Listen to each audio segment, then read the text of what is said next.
Hindi ko masabing pwede ba? May pag-asa ba o wala? Hihintayin na lang ang init ng iyong damdamin. Kasi hindi ko masabi, hindi ko masabi.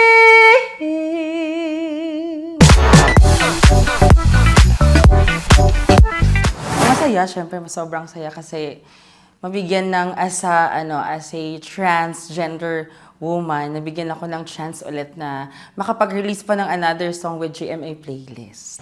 Hindi ko masabi, parang dun sa mga taong nagkakaroon sila ng hiya sa parang someone, parang ako dati, nagkakaroon ako ng hindi ko masabi yung nararamdaman ko, yung totoong nararamdaman ko dun sa taong gusto ko. Naranasan ko na siya for the longest time. Kasi nga parang sa amin, minsan nahihiya kami na magsabi sa mga nararamdaman, totoong naramdaman namin. Kasi minsan parang hindi namin maipakita, parang ganon. So minsan, hindi mo talaga masabi. Ibang-iba siya kasi yung di para sa isa't isa, sobrang sakit, di ba? Parang wala na kaagad, parang naging kayo, pero hindi ka itinadhana, kaya hindi kayo para sa isa't isa.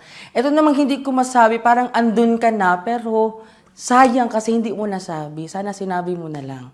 Parang ganun yung difference niya. Mga kapuso, available na po for streaming sa lahat ng music platforms ang aking single na Hindi Ko Masabi. Kaya naman kung may time ka, mag-stream ka.